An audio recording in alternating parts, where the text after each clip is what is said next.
Hello दोस्तों, कैसे हो आप। क्राइम टच चैनल पर आपका स्वागत है। उम्मीद करता हूँ आप लोग अच्छे होंगे।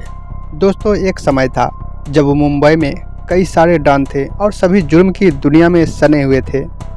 लेकिन उसी मुंबई में एक नाम था जो मुंबई का सबसे पहला अंडरवर्ल्ड डॉन कहलाया, जिसने कभी गन नहीं पकड़ा, जिसने कभी गोली नहीं चलाई, और वह नाम था हाजी मस्तान। जी हाँ दोस्तों, हाजी मस्तान मुंबई के अंडरवर्ल्ड का पहला डॉन था जिसे पूरी मुंबई खौफ खाती थी।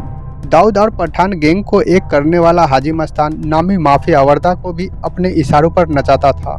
उस समय के दिग्गज अभिनेता संजीव कुमार, दिलीप कुमार, बॉलीवुड के सभी दिग्गजों के साथ हाजी मस्तान की मुलाकात होती थी। हाजी मस्तान की कहानी यकीनन किसी फिल्मी कहानी से कम नहीं है।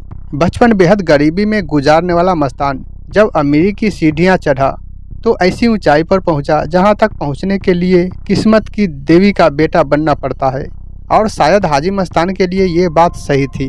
किसी ने सोचा था साइकिल मरम्मत की दुकान चलाने वाला मस्तान एक दिन लंबी गाड़ियों से घूमेगा और पूरी मुंबई उसके इर्द गिर्द घूमेगी। दोस्तों, चैनल पर नए हैं तो चैनल को सब्सक्राइब कर ले और बेल आइकन जरूर दबा ले। दोस्तों, आज आपको जो कहानी सुनाने जा रहा हूँ ये कहानी हाजी मस्तान की है। जी हाँ दोस्तों, तमिलनाडु का रहने वाला हाजी मस्तान 8 साल की उम्र में 1934 में मुंबई पहुंचा था। मुंबई में हज पर जाने वाले यात्रियों के लिए बने मुसाफिर खाने के ठीक बगल में हाजी मस्तान के वालिद ने साइकिल का पंचर लगाने की दुकान खोली थी। इस दुकान का नंबर 7 था। हाजी मस्तान अपनी दुकान पर बैठकर साइकिल के पंचर लगाता था। पंचर की दुकान इतनी चलती नहीं थी। साल था 1944 और मस्तान की उम्र अब 18 की हो चली थी। इसलिए मस्तान ने हज यात्रा पर जाने वाले यात्रियों के लिए पानी के जहाज पर कुली का काम करने का फैसला किया। इंदिरा डक पर हाजी मस्तान कुलियों की तरह काम कर हाजियों का सामान उठाने लगा। इसी बीच मस्तान की मुलाकात एक अरबी शेख से हुई जो तस्कर था। एक मामले में वो जेल चला गया। जब वो जेल से लौटा तो उसने देखा मस्तान ने उसकी पेटी खोली तक नहीं थी। इस पेटी में सोना भरा था। इसमें से आधा सोना उसने मस्तान को दे दिया और अपने धंधे में शामिल कर लिया। अरबी शेख ने बताया कि उसे एक खास सामान सोने की बिस्किट और महंगी घड़ियां डक से बाहर निकालना होगा। हाजी मस्तान ने यह देखा था कि हज यात्रियों की जांच और तलाशी नहीं होती है।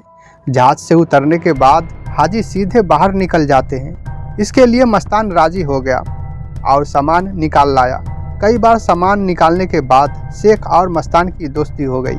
कुली का काम करने में मस्तान का मन लग चुका था।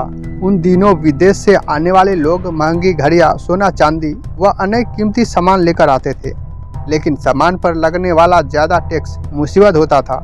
ऐसे में उसकी मदद मस्तान मिर्जा करता था और उसे अच्छे खासे पैसे भी मिल जाते थे। नया बच्चा और कुली होने के चलते मस्तान पर कोई शक नहीं करता था और इस तरह से उसने तस्करी के धंधे को ही अपना मुख्य उद्देश्य बना लिया। दोस्तों, हाजी मस्तान जो कभी गन नहीं पकड़ा, कभी गोली नहीं चलाया।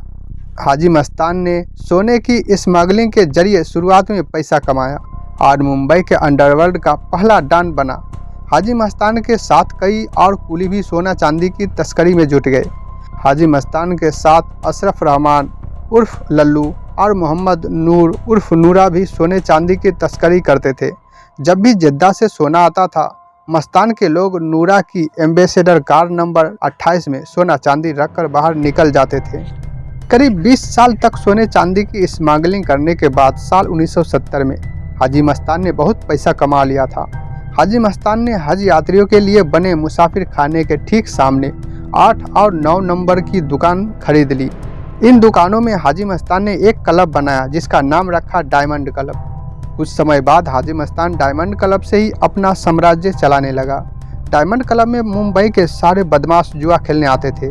उस वक्त के बड़े माफिया में करीम लाला, यूसुफ पटेल, वरदा राजन जैसे नाम होते थे। वह भी डायमंड क्लब आते थे। इसी डायमंड क्लब में हाजी मस्तान की मुलाकात मुंबई के सभी गुंडों से हुई और वहां से उसका साम्राज्य चलने लगा। एक बार डायरेक्टरेट ऑफ रेवेन्यू इंटेलिजेंस को सोने चांदी की स्मगलिंग की खबर लगी। लल्लू को पकड़कर सरकारी अधिकारी ले गए, लेकिन माल नहीं मिलने पर उन्होंने लल्लू की खूब पिटाई की। काफ़ी पिटाई के बाद भी लल्लू ने जवान नहीं खोला। इसी बात से खुश होकर हाजी मस्तान ने लल्लू को डायमंड क्लब उपहार में दे दिया था। मस्तान ने अपनी साइकिल की पंचर लगाने वाली दुकान नंबर 7 नूरा को गिफ्ट दे दिया था। मस्तान के साथ वरदा राजन का नाम भी मुंबई के बड़े तस्करों में लिया जाता था, लेकिन जब वरदा चेन्नई लौट गया तो मस्तान मिर्जा ही एकमात्र तस्करी के धंधे में था। मस्तान शानदार डिजाइन सूट पहने अपनी मर्सिडीज में सवार दिखने लगा। 1974 में वह पहली बार गिरफ्तार तो हुआ, पर वह हवाले के बजाय उसे एक बंगले में नजरबंद किया गया था, जिसके पीछे का कारण उसके रसूख को भी बताया गया था। देश में आपातकाल की घोषणा के बाद हाजी मस्तान को गिरफ्तार कर जेल में डाल दिया गया था और 18 महीने के बाद जब वह जेल से बाहर आया तो अपराध की दुनिया को छोड़ने का इरादा कर लिया। साल 1980 में अपराध की दुनिया को अलविदा कहने के बाद हाजी मस्तान ने 1984 में एक राजनीतिक पार्टी बनाई। पार्टी ने चुनाव भी लड़ा, लेकिन कामयाबी नहीं मिली।